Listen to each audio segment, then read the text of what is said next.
Bonjour et bienvenue dans une nouvelle séance du cours électronique numérique. Le cours d'aujourd'hui, c'est la troisième partie du chapitre 2, logique combinatoire.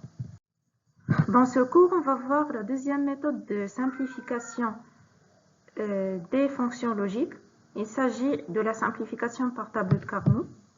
Aussi, on va voir des méthodes de représentation graphique d'une expression logique, à savoir le logigramme et le chronogramme. Règle de simplification des fonctions logiques. C'est quoi le tableau de Carnot? C'est une représentation bidimensionnelle de la table de vérité. En fait, chaque ligne de la table de vérité, il va correspondre à une case dans le tableau de Carnot.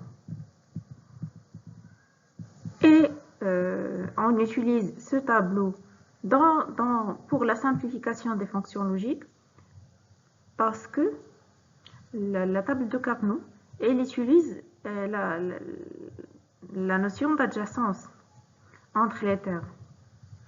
Cette notion d'adjacence est donnée grâce à l'utilisation du code binaire réfléchi au lieu du code binaire naturel. Comme on a vu dans le binaire réfléchi, le tableau de Carnot se base sur ce code. En fait, les termes des variables d'entrée sont codés à l'aide du code binaire réfléchi. On va voir ça. Voici un exemple d'une fonction avec trois variables d'entrée qui sont A, B, C. Il est représenté par la table de vérité suivante. À partir de cette table de vérité, on va pouvoir établir la table de Carnot. Donc, comme nous avons dit, la table de Carnot, c'est une représentation bidirectionnelle.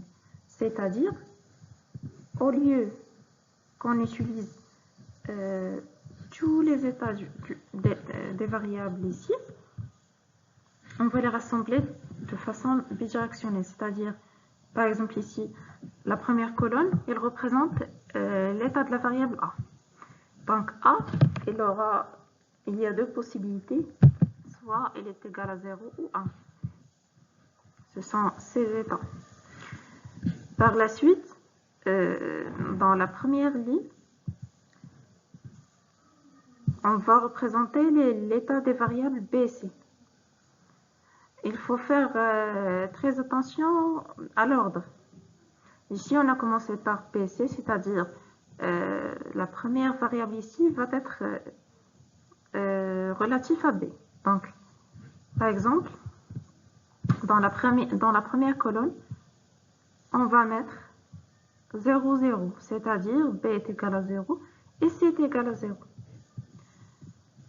Et comme nous avons dit déjà, dans la table de vérité, on suit le code de Gray. Codage binaire réfléchi. Donc, on va changer la dernière variable qui est le C.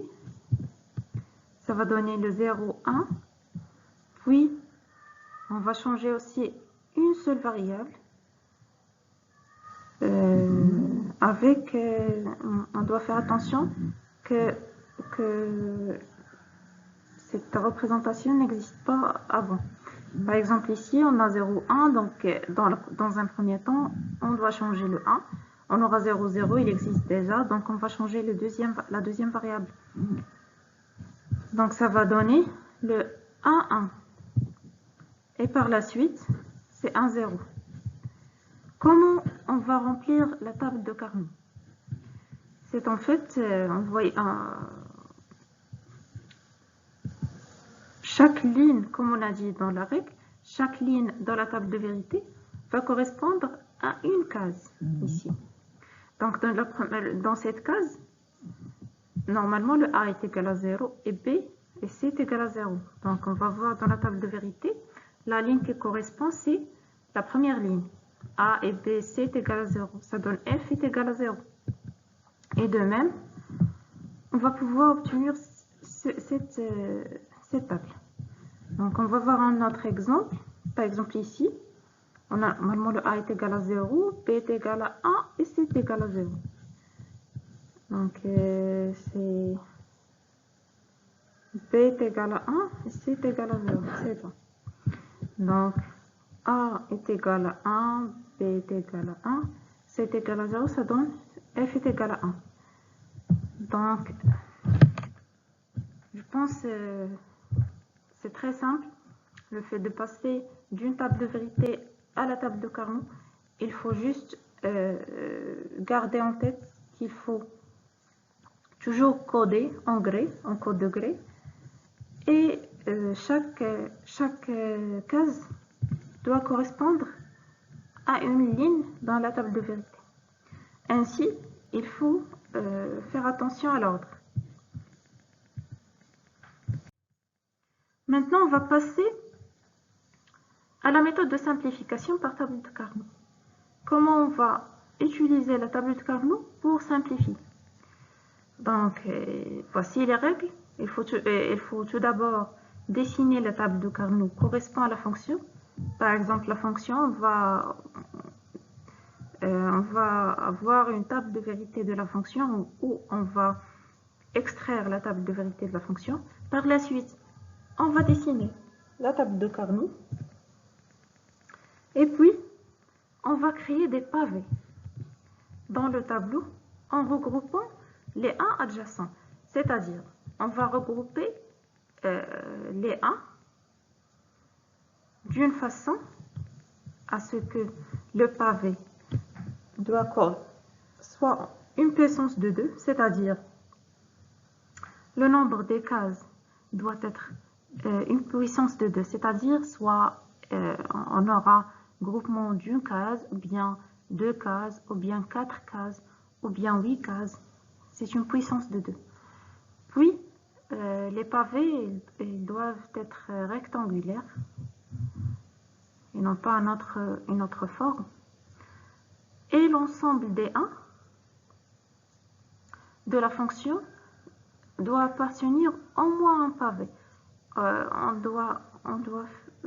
doit regrouper tous les 1, c'est-à-dire tous les 1 doivent être représentés dans la fonction. On va garder aucun 1. Et une chose très importante, c'est que on doit en fait réfléchir d'une façon à regrouper le plus grand pavé possible, parce que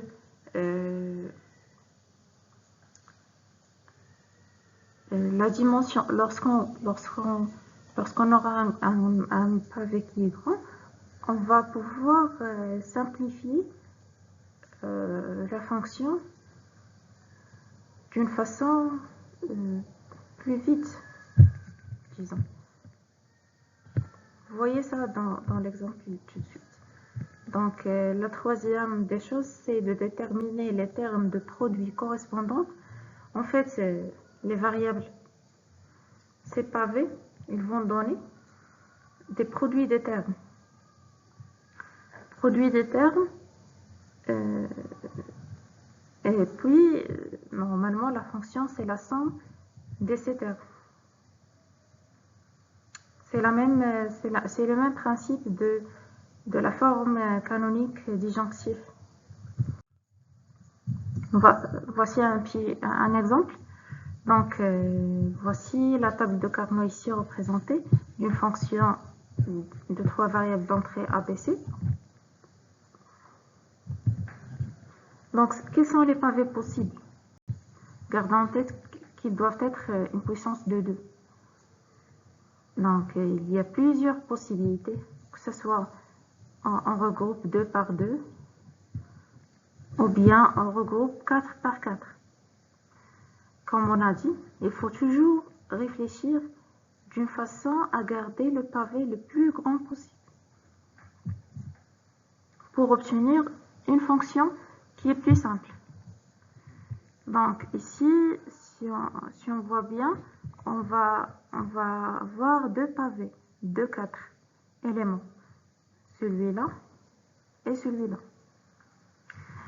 Une chose à mémoriser, c'est que on peut regrouper un élément. Par exemple, ici, le 1, les 1 qui sont ici, on va les regrouper dans les deux pavés. C'est possible. Déjà, c'est une chose qu'il faut faire pour simplifier la fonction davantage. Et c'est possible parce que dans la logique booléenne, a plus a, une variable plus une variable, on peut la multiplier plusieurs fois par la notion, parce que a plus a, par exemple, soit a une variable booléenne, la somme des a est égale toujours à a. Donc, ici, si on voit très bien, on aura ce pavé, elle va donner le C. Pourquoi? En fait, on va penser à la variable, on va voir quelle est la variable qui ne change pas d'état dans ce pavé. Donc ici, dans ce pavé, on va voir que le A, elle change d'état. Car on a ici le A qui est égal à 0, ce nombre, il est relatif à A est égal à 0, et celui-là, il est relatif à A est égal à A. Donc, on va éliminer le A. On va regarder le B. B, normalement, dans cette case, elle est égale à 0, et dans cette case, elle est égale à 1. Donc, on va éliminer le B. Puis le C, il garde toujours le même état. Donc, ce pavé, elle est égale en fait à C. Puis, le deuxième pavé, c'est très lisible que la seule variable qui garde le même état, c'est le A. Donc, A est égal à 1, c'est-à-dire on va garder A. Ici, on travaille avec la logique positive, c'est-à-dire si A est égal à 1, on va la représenter par A et non pas par A bar. Parce qu'en fait, on utilise, c'est le même principe de la forme canonique disjonctive.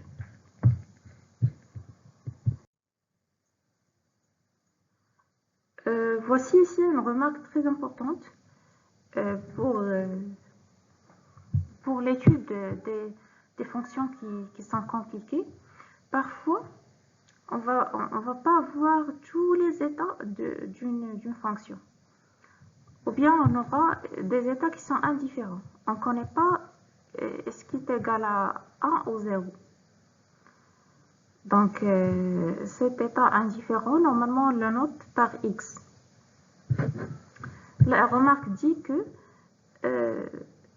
ce variable x, cet état en fait x, on peut le remplacer par 1 ou 0 de façon à avoir la simplification la plus optimale. Par exemple, ici, dans cette table de vérité, on pourra regrouper, ici on a la possibilité de regrouper 4 variables si on remplace ce x par 1. Donc on va utiliser cette possibilité, parce que sinon on va avoir, au lieu d'une seule expression qui est simple, on va avoir deux expressions. Par exemple, on va regrouper les deux ici et les deux ici. Donc, pour simplifier la fonction, on va utiliser cette remarque. De même ici.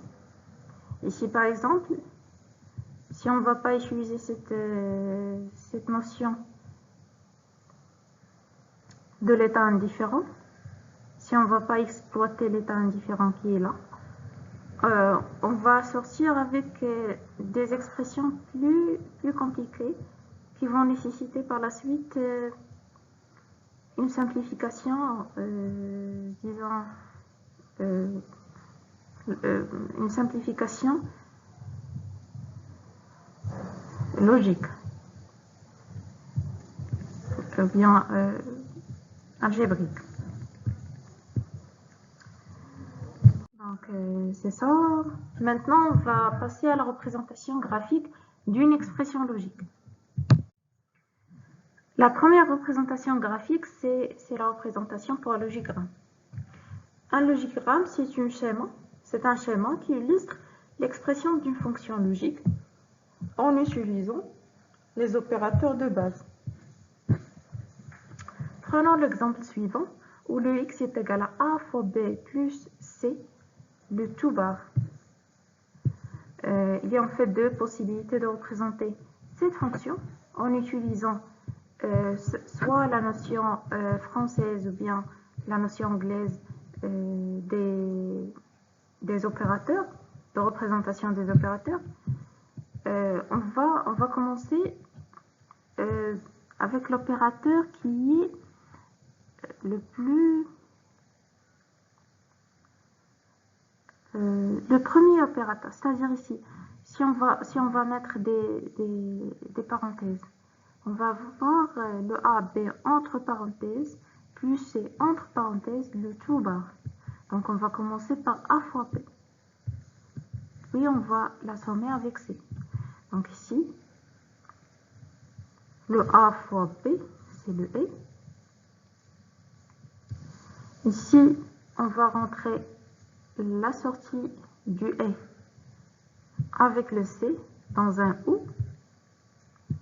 Et puis, on a le nom qui est dans le bar, qui est là. Donc, ce résultat, cette sortie, ça va être égal à X. De même ici, on va juste utiliser les autres types, les autres formes de représentation des opérateurs. Donc ici, le E, il est représenté comme ça. On va donner le AB en entrée. Donc ici, on aura le A fois B plus C. Donc celui-là, c'est l'opérateur OU. Vous pouvez revenir dans le cours où on a étudié les opérateurs. Et puis, le dernier opérateur, c'est le nom. C'est en fait le 1, l'opérateur oui, avec la négation qui est là. Ça donne le X. Maintenant, on va voir la représentation graphique par chronogramme. Le chronogramme, comme le nom indique, c'est une représentation graphique de l'évolution temporelle d'un signal. Donc, voici un exemple d'un signal. Le signal de sortie A,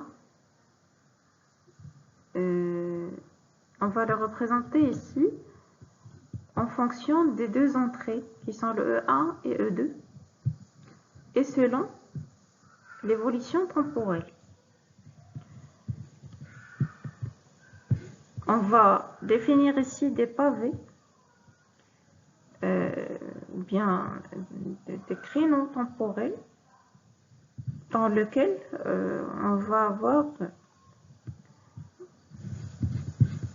on va définir les états de la sortie, l'état de la sortie en fonction des états d'entrée. Donc par exemple, ici, dans le premier pavé, on a pour E1 est égal à 0 et E2 est égal à 0, le A est égal à 0. Le trait qui est en bas, en fait, on va le comprendre par 0. Et puis, le trait qui est en haut, ça donne l'état 1. Donc, dans le deuxième pavé, on a le E1 est égal à 1, E2 est égal à 0, ça donne A est égal à 0.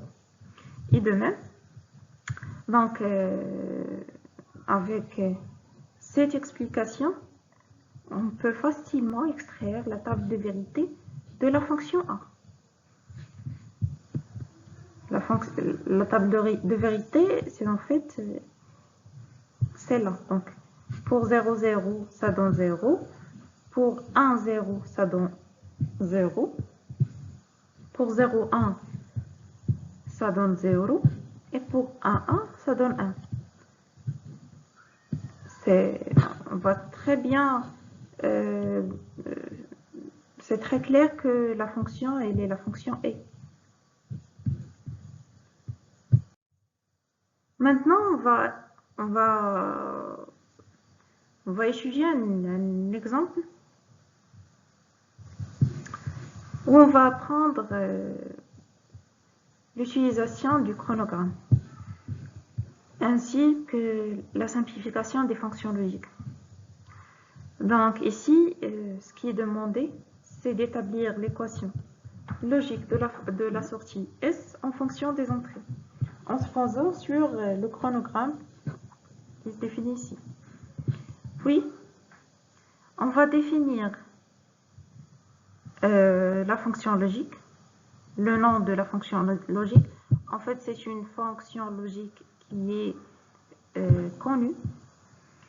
Puis, j'ai demandé de schématiser le schéma logique à l'aide des opérateurs de base. Je reprends à l'aide des opérateurs de base qui sont le et, le ou, le oui et le non. Et puis, on va établir l'équation de S bar. Ici, on va voir deux méthodes en fait qu'on peut utiliser pour établir l'équation de S bar. Et puis, on va voir que cette fonction aussi, elle est connue, elle a un nom. Et on va donner le symbole logique de cette fonction. Donc, je vous demande de résoudre cet exercice avant de voir la solution. La première question, on va travailler comme on a vu dans l'exemple qui suit, qu'on a vu ensemble dans ce cours. On va diviser le chronogramme en pavés et on va définir les états. Donc ici, à partir de cette représentation chronogramme, on peut simplement extraire la table de vérité. De la même manière, pour le premier pavé 0, 0, ça donne S0. Le deuxième, le 1, 0, ça donne le 1. Et dans le troisième pavé 0, 1, ça donne 1. Et le dernier, le 1, 1, ça donne 0. En fait, en utilisant la FSD, la FCD, on peut extraire la fonction logique. Ou bien, normalement, cette fonction logique, elle est connue. De la table de vérité, on peut connaître que cette fonction, c'est en fait la fonction XOR.